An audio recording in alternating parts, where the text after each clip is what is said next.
I've done things that I shouldn't have done. I won't say I'm not proud of them, because I am. I ruined people's lives. You've probably seen or heard at least some of my work. I can't even begin to list it all here. Not in the least, because I don't remember all of it. I have hundreds of burner accounts across Reddit, Twitter, Facebook, Instagram, and others. That's not even counting the 14 Tinder profiles I run regularly. With these tools, I destroyed so many other people's lives that I lost track. But I remember the worst ones. There was a girl vlogger on YouTube who did makeup tutorials and other boring crap. Very sweet girl. Doing YouTube on the side in college. She wasn't the most popular, but her audience was devoted and consistently gave her almost 100,000 views per video. Finding her was a happy accident, really. I was scrolling through one of my Tinder accounts and happened upon her profile. In it, she mentioned she was a vlogger. I realised I had an opportunity.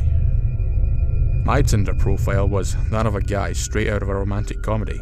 Tall, dark, and handsome. The pictures were from some obscure model on Instagram. The vlogger took the bait, and we began talking back and forth. This wasn't the first time I had catfished someone, so I knew all the right things to say. I played a sensitive yet mature medical student whose dream was to start a free clinic to help inner city kids. The vlogger was in love with me after a week. I played it slow, reeling her in a little bit each time. She linked me her YouTube channel, and I fed her some BS about how amazing it was. We texted almost every day for 2 months about everything. Her parents were extremely religious and conservative, and she was happy she was away at college and out from under their thumb. She wanted to Skype or call on multiple occasions, but I was able to come up with some excuse every time. Finally, in the midst of a particularly intimate text conversation, she sent me a nude photo. Before I even responded to her, I posted that photo on every single one of her social media accounts, and linked it in the comments of a dozen of her YouTube videos. The response was devastating. Every day for the next 2 weeks, that photo was posted by hundreds of other users all over the internet. The vlogger was harassed constantly. Every new video's comment section was clogged with slut and whore. Her Twitter timeline was filled with that photo over and over. Finally, she deactivated her YouTube channel and deleted all of her social media accounts. Her last video was her sobbing in front of the camera, talking about how her parents had pulled her out of college after someone sent them the picture. I watched that video 100 times.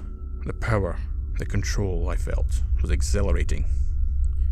I had crushed a human being's life, changed it forever without a second thought. That was the beginning. I was obsessed with feeling that power again. I was good at what I did. I had a dozen accounts that I used to spam hate at popular Twitch streamers with. Finally, he snapped and called one of them a racial slur during a live stream. The backlash was swift and vicious. He lost thousands of followers and all of his sponsors. Without the money, he had to abandon streaming and go back to working some dead-end full-time job. Another time, I dug up some old tweets from a reasonably well-known actor and spread them around online. These tweets contained some ridiculously offensive jokes, and were quickly picked up by the outrage mob that is the internet, and culminated with a campaign to fire the actor from the TV show he was starring on at the time. The producers of the show had to cave into public pressure, and that actor hasn't been in anything other than crummy indie films since. There were others, many, many others. I don't care if you believe me or not. I was a god. A faceless, nameless entity of cyberspace who could snuff out the lives of others like insects. I spent every waking minute I could looking for new targets, monitoring my many accounts. Other people were so small to me. I watched their meaningless lives on the internet, and I destroyed them. They were ants, tiny beneath my heel. It was incredible. In our world today, people put everything online. And and I could take it all away. Until yesterday. It was a typical day. I was on one of my burner Twitter accounts when I got a random DM.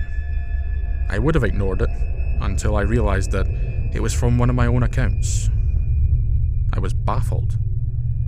So I opened the message, and it read, "I know who you are." Odd, but I dismissed it as a weird virus that I must have got.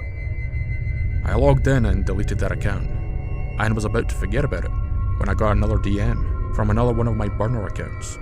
This one said, "I know your true face." I was even more confused. Before I could even log into that account, another DM came in. "The time has come for you to atone for your sins." I was beginning to get worried. This didn't seem like a virus. As I was contemplating what to do, my phone buzzed. I picked it up and saw that I had a text from a blocked number. "You are nothing." I began to panic. What the hell was going on? I was being hacked by someone, targeted. But how? I had always been extremely careful, never using one account for too long, never revealing my personal info.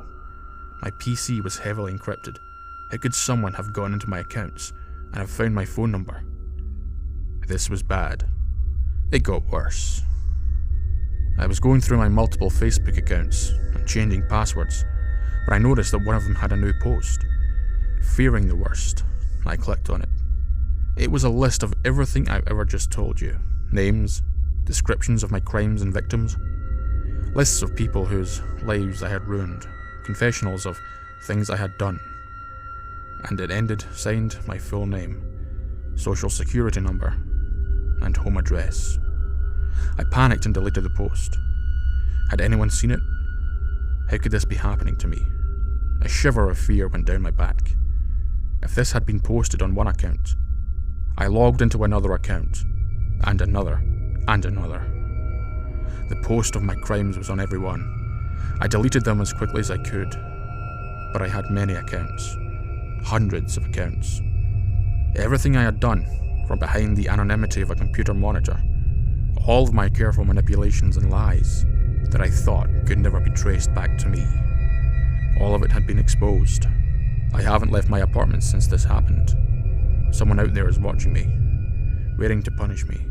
I don't know what to do. I went to dial 911 a while ago, not even knowing exactly what I would say, but my phone buzzed with a text before I could finish dialing. It contained a single word: don't. They are watching me.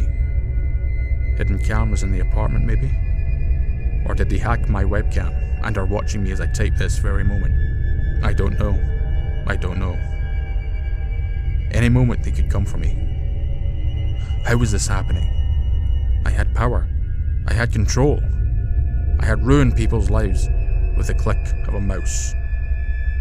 Now I am nothing. Now I am small.